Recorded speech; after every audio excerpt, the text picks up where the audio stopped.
So today I am going to cover service-oriented architecture, delivery life cycle phases.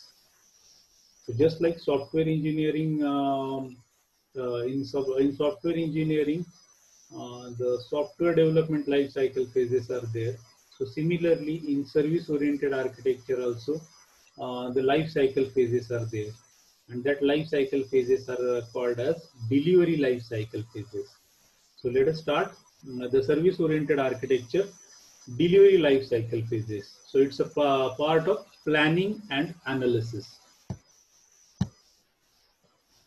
So building the service-oriented architecture or the applications.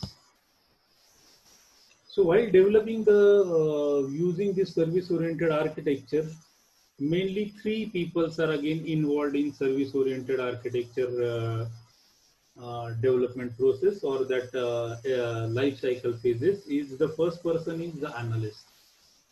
So the role of analyst is the analyst gather and document the business requirement. So business requirements are again given by the end user.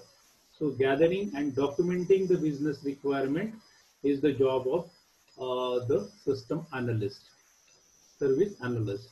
And these analysts gather and document this business requirement and hand over this requirement to the service architect and the developer. So after the requirements are again collected, the next phase is the next person involved in the life cycle phase is the architect. The architect who designed the automation logic. So automation logic related to service is designed by the architect. And after that, the developer who write the code or build corresponding automation logic with the help of different technologies. So developing the web services, web API with the help of different technologies. So this is the job of the developer. So building service-oriented architecture, the three main entities or people involved, the analyst, then architect and the developer. The analyst role is collecting the requirement and hand over that requirement to architect. Architect design the automation logic and based on that automation logic, the developer build the corresponding automation logic, build the corresponding web services or web API with the help of different technologies. So the job of these three people are constructing the services for a given service-oriented solution. So they are providing you the service-oriented solution, and that solution is help for sharing the information among the application within the organization or outside the organization. So let us see the service-oriented architecture delivery life cycle phases. So total 6 phases are there, and the first important phase of this service-oriented architecture delivery life cycle phase is service-oriented analysis.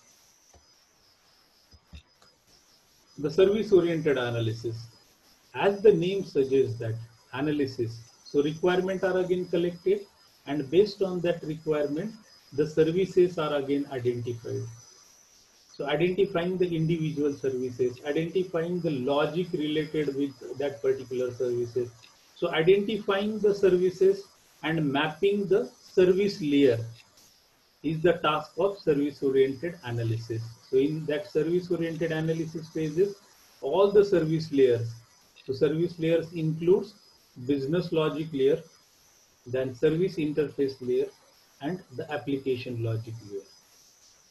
So mapping the layer and individual services are modeled. The service-oriented analysis. The second phase is service-oriented design. So as the name suggests that the second phase is design. So requirements are again collected from the end user by the analyst, and the second phase, the job of second phase is handover means taken by the system architect. So architect is what? Who design the automation logic. So automation logic is again designed by the architect in the second phase. So we want to build the services, web API, and in second phase, we need to determine how it should be constructed.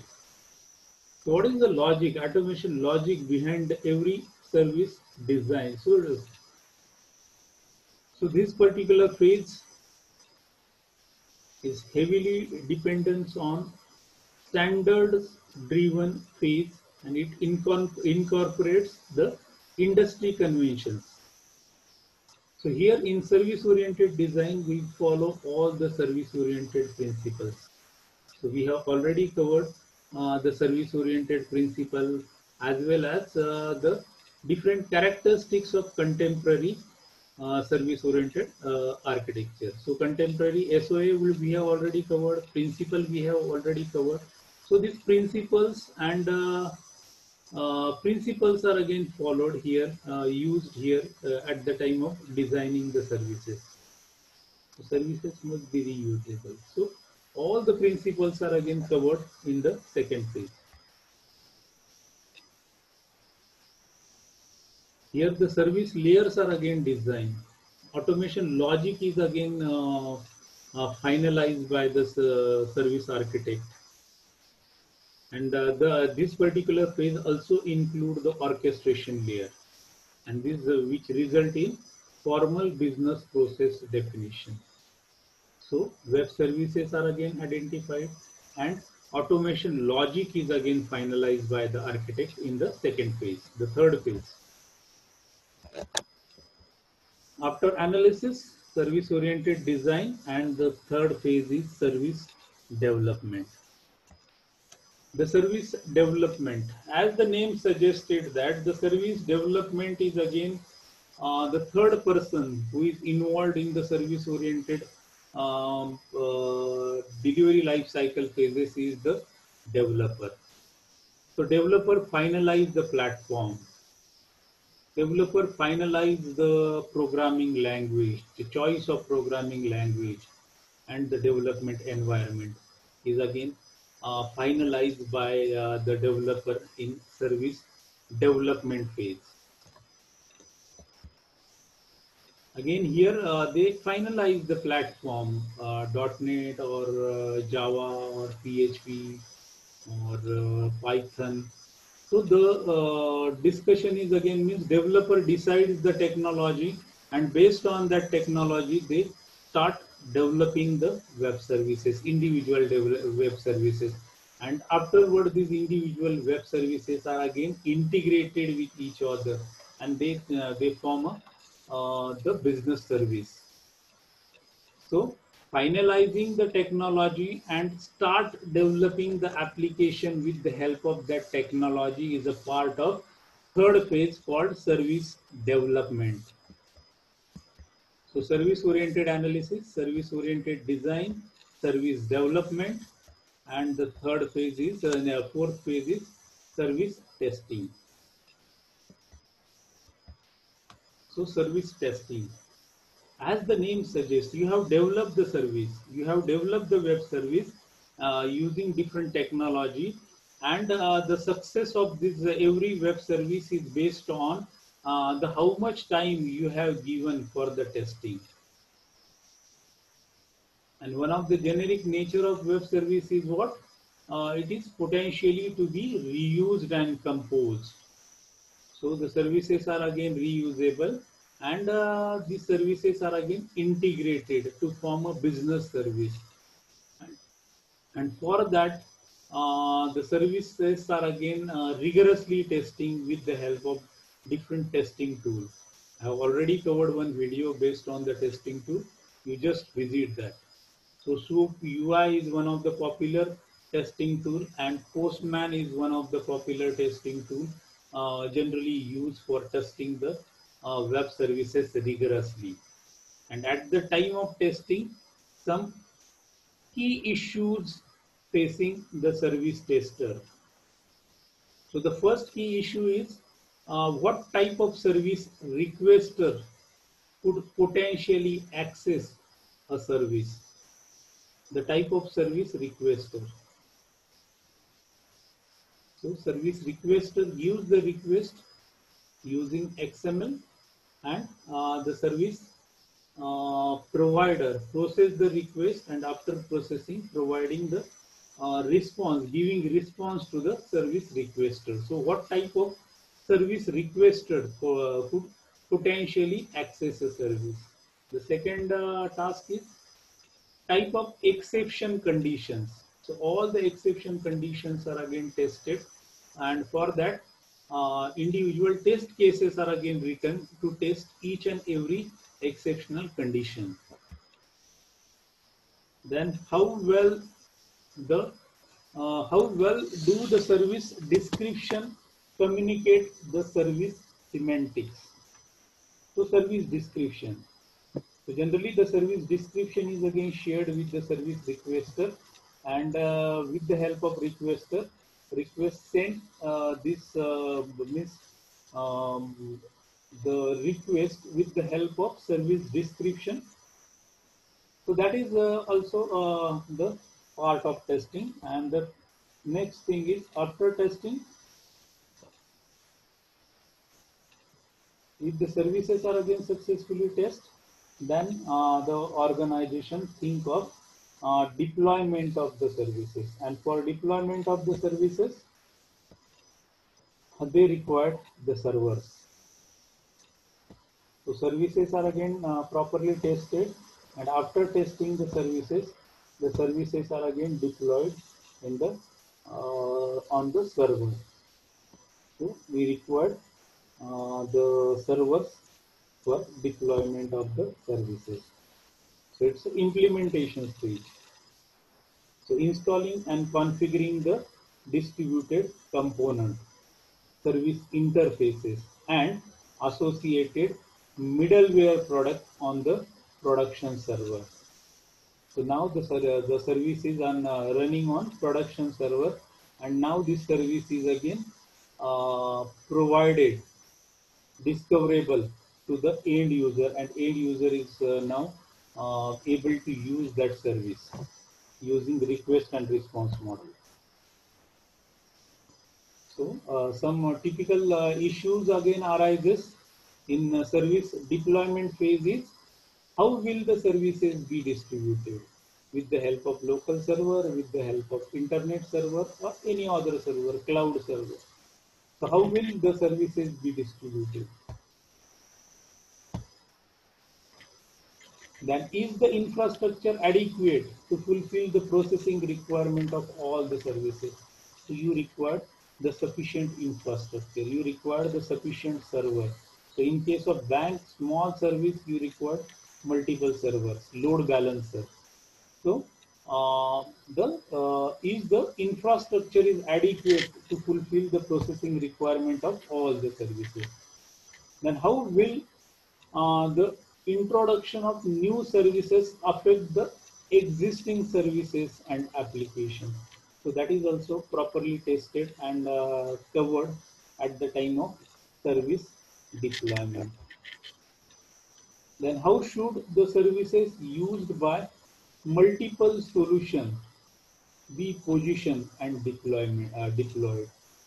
So multiple solutions means the developer then they discuss different solutions, and they select the best solution for the organization for properly deployment of the given service. And the last and most important part of deployment is security settings and accounts. So providing security keys, providing API ID for increasing the security. So encryption, decryption type of securities are again nowadays applicable to the web services, and with the help of proper API key, the user is able to access the web services with the help of server. Again, different environments are again used for deployment. So the two popular environment preferred by the developers are J2E and .NET environment, generally preferred by the developers for implementing the next deployment of the web services and web API. And the last phase of service oriented architecture delivery lifecycle phase is service administration. As the name of the phase gives you the idea that after analysis, designing, development, testing, then service deployment, and after deployment, the last and important phase is service administration. So service administration. So after the service is again deployed, standard application management issues comes in front of that particular organizations, and these are again managed or administered by a person called as service administrator. So after distribution, the component based applications are again properly managed. The resources are again properly managed by the service administrator. So they watch the performance of the services, and based on that performance, they increase or decrease the resources. So in some cases, the resources are again increased, because if the demand is more for that particular services, the resources are again scaled in, and in some cases, if the demand decreases for that services, the resources are again decreased. So service administration is again one of the important issue. In this issue, some issues frequently included in service administrations are how will the service usage be monitored? How will the messages be traced and managed? And how will the performance bottleneck to be detected? So even when the organization provide the services, so at the time of administration, frequent issues are how will the service usage be monitored. So scaled in, scaled out. Then load balancers are also involved. If the demand increases, so load balancer balance that requirement. Then version control is also one of the issue managed by service administration. And the next issue is how